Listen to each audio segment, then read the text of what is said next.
Учиртай гурван толгой Монголын анхны дуулалт жүжиг. Энэхүү бүтээлийг Монголын нэр зохиолч Дашторжийн Нацагдорж 1934 онд туурвсан юм. Дашторжийн Нацагдорж нь Монголын орчин үеийн уран зохиолын үндэслэгчдийн нэг бөгөөд яруу найраг, жүжиг, өгүүллийн төрөл үнэтэй хувь нэмэр оруулсан алдарт зохиолч билээ. Тэрээр 1906 оны 11-р сарын 17-нд төрж 1937 оны 7 сарын 13-нд хорвоог орхисон ч түүний бүтээлүүд өнөөг хүртэл Монголын соёл, уран зохиолд гүн нөлөө үзүүлсээр байна. Түүний хамгийн алдартай бүтээлүүдийн донд Миний нутаг, Учиртай гурван толгой, Ламгуй нулимс, Хөдөө далын үзэсгэлэн, Харанхуй хад гэх мэт олон бүтээлүүд багтдаг билээ. Учиртай гурван толгой дээр нь анх 1934 онд дуулалт жүжигийн хэлбэрээр найруулагч Донорвын намдгийн найруулгаар Бөмбөр ногоон театрт тавигджээ. Анхны тоглолтод Юндынгийн дүрд Ц Цэгмэд, Нансалмаагийн дүрд Т Хант Сурам, Балганы дүрд З Жадам, Хорломоогийн дүрд Ц Дивэнаар тоглосон байна. Тайсны зургийг орос зураач Бэхжээвэ гаргаж, тайд таслыг Савойлов цэрэнд орчноор хийжээ. Жүжигийг сар хагас хүрэхгүй хугацаанд бэлтгэн олон хүртэл болгосон байна. 1942 онд зохиолч Цэндийн Дэмнэс сүрэн их зохиолыг тасварлаж, жүжигийг хөгжим жүжиг болгон шинжилжээ. Тэрээр зохиолын эмгэнэл төгсгөлийг өөрчилж, агуулгыг илүү өргөн утгатай болгосон байна. Харин хөгжмийг Бэлгийн Дэмнэс сүрэн зохиож, бүтээлийг улам баяжуулжээ. Энэ найруулгад А. Цэрэн Дэндөв, Д. Өчин хорлоо, Б. Лувсан, Т. Хант Сурнаар гол дүрүүдэд тоглосон байна. 1951 онд найруулагч С. Гэнтэн жүжигийг дахин шинжилж тавьсан бөгөөд А. Цэрэн Дэндөв, Ил Цогцолмаа, Ц. Пүрэв Дорж, В. Сүрэн хорлооноор гол дүрүүдийг бүтээжээ. Энэхүү бүтээл нь олон уран бүтээлчийг алдаршуулсан бөгөөд дуучин Ц. Даваг намдаг Юндынгийн дүрийг 900 гаруй удаа бүтээсэн байдаг. 1979 оноос эхлэн Учиртай гурван толгойн дуурийн хэлбэрээр Монголын танзанаа тоглогдож ирсэн бөгөөд өнөөдөр ч үзэгчдийн хайртай сонгодог бүтээл хэвээр байна.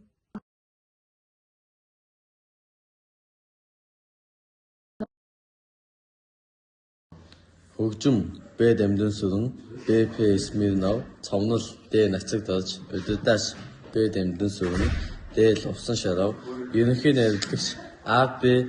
Рабинович, ерөнхий зураач Н. Бельский, ерөнхий худалдагч П. И. Глешко, туслах найруулагч Д. Бат Очор, гүйцэтгэх зураач Ил Гаваа, Н. Цөлтөм, Лувсан Дандэм, Ил Махбал, Эрдэнэ Булган Сүхбаатар, бүжиг дэглэж Туганов, тайзны машинист Дэс Дорж сүрэн, баримлчин Гүр Дорж, Ужаан Жамб, гэрэлтүүлэгч Таштаваа Дундаг.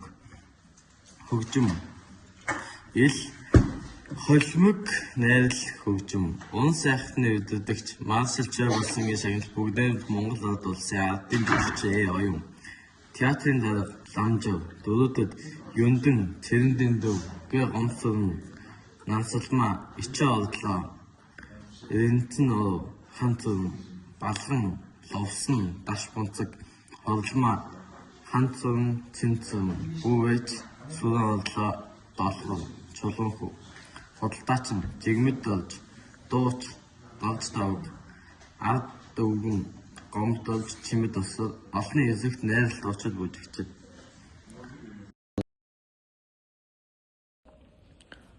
Гол дүрүүд Нансалмаа, гол эмэгтэйдүүд, гоо үзэсгэлэнтэй, цэвэр сэтгэлтэй охин, 3 эрийн хайрын төлөөлөл болсон эмэгтэй. Юндэн, залуу баатар, Нансалмааг чин сэтгэлээсээ харилдаг залуу, тэрбээр жинхэнэ хайрыг бэлэгдэг. Балган, баян ноён, Нансалмааг эрх мэдлээр олохыг хүссэн чинээлэг хүн, эрх мэдэл ба хайрын зөрчлийг бэлэгдэг. Хорломоо, туслах дүр, Юндэн Нансалмаа хоёрыг салгахын тулд Балгантай хувилдаг.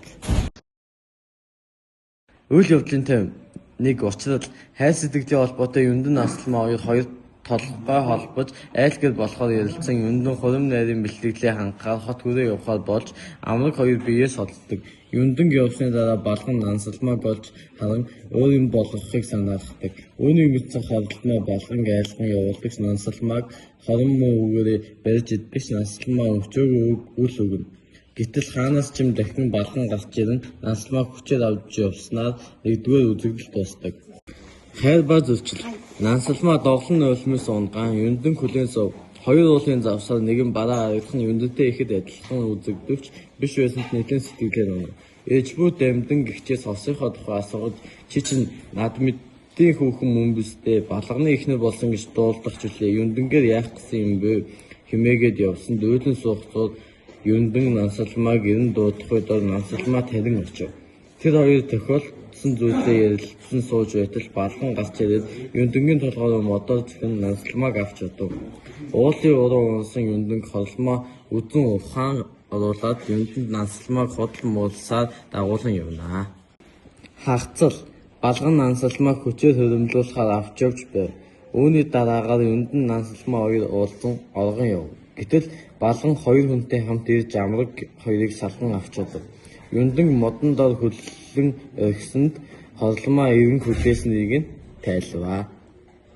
Эмэгдэл Юндан Нансалмааг сангалан дуулж буйд хорломоо удаа дараад өргөцөв.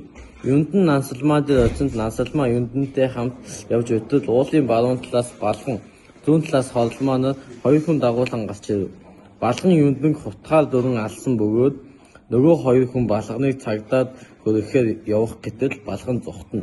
Балганы адилаар холмоос зүхтээ одов. Нансалмаа Юнданг нас барсан дэхэд гашуудан Юндангийн цээж рүү зоогдсон хотхыг суглан өөрийн зүрхрүүгөө зоосноор төгсдөг юм аа. Гол сэдэв ба санаа. Нэгт нь жинхэнэ хайр.